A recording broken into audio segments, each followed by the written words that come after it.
অবশেষে দলীয় সম্পৃক্ততায় অভিযুক্ত উপদেষ্টাদের নাম প্রকাশ করল এনসিপি। তালিকায় আছে উপদেষ্টা আসিফ নজরুল সহ আরও 4 জন, জানালেন নাসিরউদ্দিন পাটোয়ারি। উপদেষ্টাদের ট্যাগিং বন্ধে গণ অধিকার পরিষদের বার্তা, বিশেষ দলের কথা না শোনায় উপদেষ্টাদের বিরুদ্ধে অভিযোগ, মন্তব্য রাশেদ খানের। শাপলা ইস্যুতে মুখোমুখি নির্বাচন কমিশন এনসিপি, অন্য প্রতীক দিয়ে গণবিজ্ঞপ্তি জারির কথা বলছে ইসি, স্বৈরতান্ত্রিক আচরণ বলে মন্তব্য সামান্তা শারমিনের।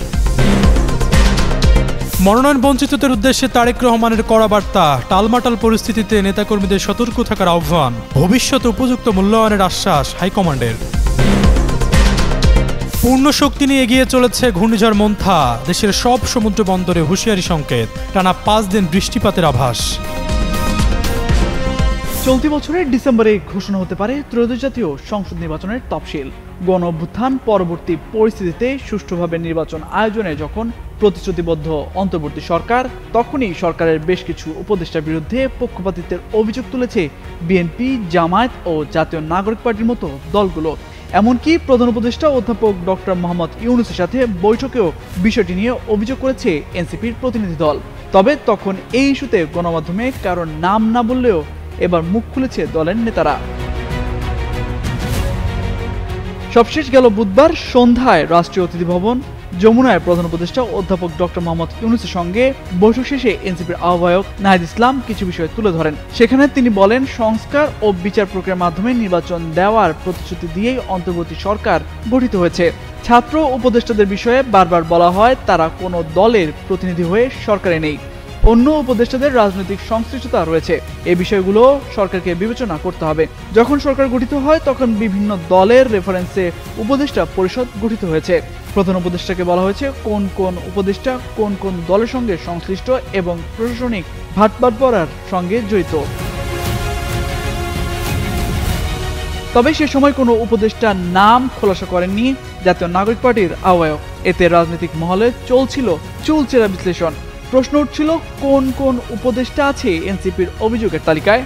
এবার সেই উত্তর মিলল দলের মুখ্য সমন্বয়ক নাসিরউদ্দিন পাটোয়ারির কণ্ঠে। সোমবার ৭১ টেলিভিশনে দেওয়া সাক্ষাৎকারে নাসিরউদ্দিন পাটোয়ারি বলেন, বিভিন্ন দলের পরামর্শের ভিত্তিতে উপদেষ্টা পরিষদ গঠিত হয়েছে। এর মধ্যে আইন উপদেষ্টা আসিফ নজরুল গণ অধিকারের প্রতি বায়াসড। এছাড়া সড়ক পরিবহন ও সেতু উপদেষ্টা ফজল কবির খান জামায়াতের, অর্থ উপদেষ্টা সালেউদ্দিন আহমেদ ও পরিকল্পনা উপদেষ্টা ডক্টর ওয়াহিদুদ্দিন মাহমুদ বিএনপির এবং শিল্প উপদেষ্টা আদিলুর রহমান খান জাসদের পুরনো প্রেমে মজেছেন বলে মন্তব্য করেন এনসিপির এই নেতা। ৭১ টেলিভিশনকে দেওয়া সাক্ষাৎকারে নাসিরউদ্দিন আরও বলেন, সংস্কারের মাধ্যমে বাংলাদেশ গঠনের জন্য এই উপদেষ্টারা সর্বোচ্চ চেষ্টা চালিয়ে যাচ্ছেন। তবে কিছু কিছু জায়গায় এসব দলের প্রতি ভালোবাসার জায়গাটা প্রকাশ পাচ্ছে। এছাড়া অনেক উপদেষ্টাদের পরিবার সরকারি কাজে যুক্ত হয়েছে। মূলত বিভিন্ন সংস্থার দুর্বলতার কারণেই এমনটা হয়েছে বলে মনে করেন তিনি। এসব নিয়ে দুদক সহ বিভিন্ন সংস্থার কাজ করা উচিত বলে মন্তব্য করেন এনসিপির মুখ্য সমন্বয়ক। তামজিদ মির্জা, যুগান্তর নিউজ। অন্তর্বর্তী সরকারের কিছু উপদেষ্টাদের বিরুদ্ধে পক্ষপাতিত্বের অভিযোগ নিয়ে উত্তপ্ত রাজনৈতিক অঙ্গন। এরই মধ্যে প্রধান উপদেষ্টার সঙ্গে বৈঠকেও এইসব অভিযোগ তুলে ধরেছে জুলাই গণ অভ্যুত্থানের নেতৃত্ব দেওয়া তরুণদের রাজনৈতিক দল জাতীয় নাগরিক পার্টি।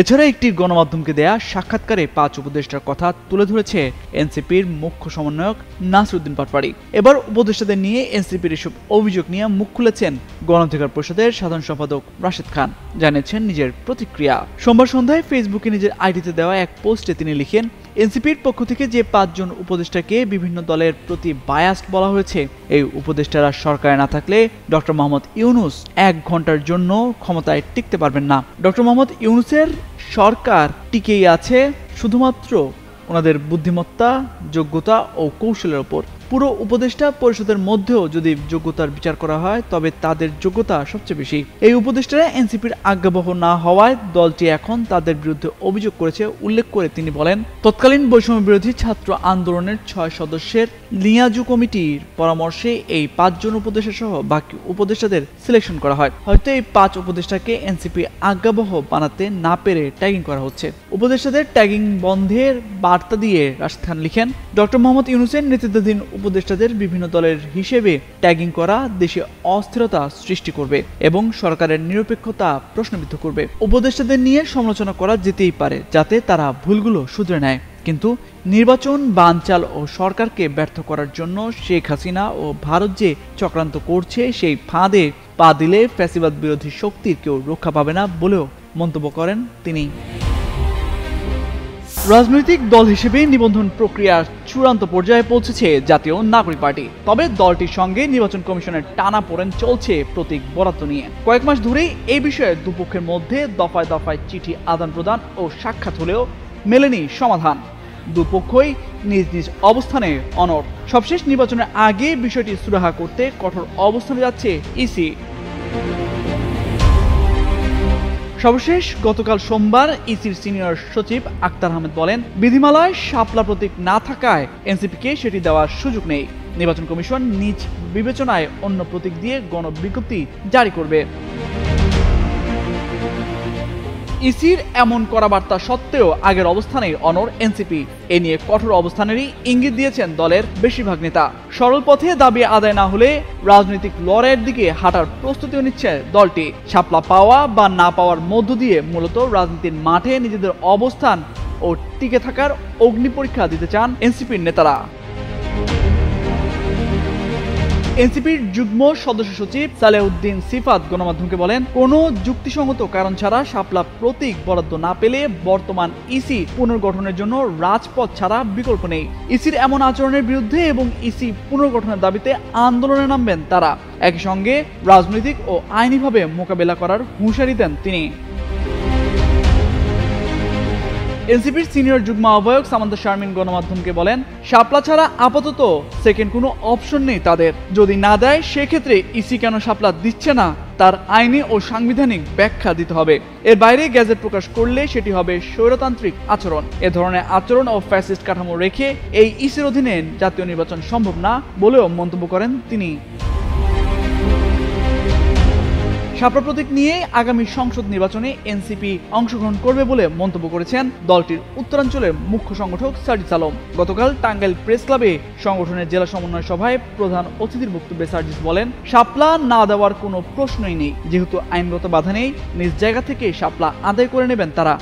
যদি প্রয়োজন হয় বাংলাদেশের 64 জেলার 495টি উপজেলার এনসিপির অভ্যুত্থানের নেতারা রাজপথে নেমে এই অধিকারের জন্য লড়াই করবেন। তামজিদ মির্জা, যুগান্তর নিউজ। ত্রয়োদশ জাতীয় সংসদ নির্বাচনকে ঘিরে দেশের রাজনীতির মাঠ এখন সরগরম। একক প্রার্থী বাছাইয়ের রাজনৈতিক দলগুলোতে চলছে ব্যাপক তোড়জোড়। এছাড়া নির্বাচনী আবহে বহুমুখী ষড়যন্ত্রের আশঙ্কায় ভুগছেন নেতাকর্মীরা।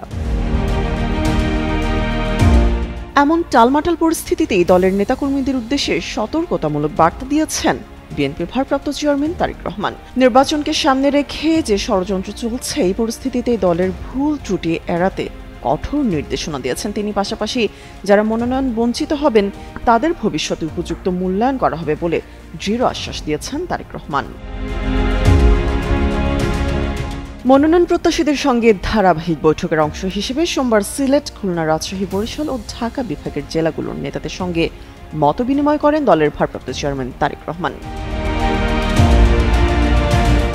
গুলশানের রাজনৈতিক কার্যালয়ে পৃথকভাবে এই বৈঠক অনুষ্ঠিত হয়। সভায় তারেক রহমান স্পষ্ট করে দেন যে প্রতি আসনে একজনকেই মনোনয়ন দেওয়া হবে। তবে যারা মনোনয়ন পাবেন না তাদের দল বিভিন্নভাবে পুরস্কৃত করবে বলে জানান বিএনপির এই নেতা। মনোনয়ন প্রত্যাশীরা জানিয়েছেন, নির্বাচনকে সামনে রেখে ঐক্যবদ্ধভাবে কাঙ্ক্ষিত লক্ষ্যে পৌঁছানোর পরামর্শ দেওয়া হয়েছে। ধানের শীষের পক্ষে সব নেতাকে কাজ করার নির্দেশনাও দেন বিএনপির ভারপ্রাপ্ত চেয়ারম্যান। আর যে ষড়যন্ত্র চলছে এজন্য সবাইকে সজাগ ও সতর্ক থাকার জন্য আহ্বান জানিয়েছেন তারেক রহমান। সভায় তারেক রহমান নেতাদের ভেদাভেদ ভুলে ঐক্যবদ্ধভাবে দলের স্বার্থে দল মনোনীত প্রার্থীদের পক্ষে কাজ করার নির্দেশনা দিয়েছেন। পাশাপাশি মনোনয়ন পাওয়ার পরে কোনো মিছিল, মিষ্টি বিতরণ, ফুল বিতরণ করা যাবে না। এগুলো করলে দলের ঐক্য বিনষ্ট হবে বলেও মন্তব্য করেন তিনি। সভায় উপস্থিত সিলেট ও খুলনা বিভাগের মনোনয়ন প্রত্যাশীরা এসব কথা জানান।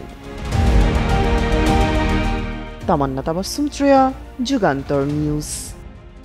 গত কয়েকদিন ধরে দেশের বিভিন্ন স্থানে প্রচণ্ড রোদ ও গরমে জনজীবন ক্লান্ত হয়ে পড়েছিল। তবে হঠাৎ করেই বঙ্গোপসাগরে আবহাওয়া পরিস্থিতি বড় পরিবর্তন দেখা দিয়েছে। দক্ষিণ পূর্ব বঙ্গোপসাগর ও তৎসংলগ্ন দক্ষিণ পশ্চিম বঙ্গোপসাগরে অবস্থানরত একটি গভীর নিম্নচাপ ঘনীভূত হয়ে ঘূর্ণিঝড়ে পরিণত হয়েছে। নতুন এই ঘূর্ণিঝড়টির নাম দেওয়া হয়েছে মন্থা। সোমবার আবহাওয়া অধিদপ্তর থেকে দেওয়া বিশেষ বিজ্ঞপ্তিতে এ তথ্য জানানো হয়। আবহাওয়া অফিস জানায়, দক্ষিণ পশ্চিম বঙ্গোপসাগর ও তৎসংলগ্ন দক্ষিণ পূর্ব বঙ্গোপসাগর এলাকায় অবস্থানরত ঘূর্ণিঝড় মন্থা উত্তর উত্তর পশ্চিম দিকে অগ্রসর হয়ে বর্তমানে দক্ষিণ পশ্চিম বঙ্গোপসাগর ও তৎসংলগ্ন পশ্চিম মধ্য বঙ্গোপসাগর এলাকায় অবস্থান করেছে। ঘূর্ণিঝড়টি চট্টগ্রাম সমুদ্র বন্দর থেকে প্রায় ১৩০০ কিলোমিটার দক্ষিণ পশ্চিমে, কক্সবাজার থেকে ১২৪৫ কিলোমিটার দক্ষিণ পশ্চিমে, মংলা থেকে ১২০০ কিলোমিটার দক্ষিণ পশ্চিমে এবং পায়রা থেকে ১১৯০ কিলোমিটার দক্ষিণ পশ্চিমে অবস্থান করছে। এটি আরও ঘনীভূত হয়ে মঙ্গলবার সন্ধ্যা বা রাতের দিকে ভারতের অন্ধ্রপ্রদেশ উপকূলে আঘাত হানতে পারে। ঘূর্ণিঝড় কেন্দ্রের ৫৪ কিলোমিটারের মধ্যে বাতাসের একটানা সর্বোচ্চ গতিবেগ ঘণ্টায় ৬২ কিলোমিটার, যা দমকা বা ঝড়ো হাওয়ার আকারে ৮৮ কিলোমিটার পর্যন্ত বৃদ্ধি পাচ্ছে। ফলে ঘূর্ণিঝড় কেন্দ্রের নিকটবর্তী এলাকায় সাগর এখনও খুবই উত্তাল। চট্টগ্রাম, কক্সবাজার, মংলা ও পায়রা সমুদ্র বন্দরকে ২ নম্বর দূরবর্তী হুঁশিয়ারি সংকেত দেখাতে বলা হয়েছে। পাশাপাশি উত্তর বঙ্গোপসাগরে অবস্থানরত সকল মাছ ধরার নৌকা ও ট্রলারকে উপকূলের কাছাকাছি থেকে সাবধানে চলাচল করতে এবং গভীর সাগরে না যেতে নির্দেশ দেওয়া হয়েছে।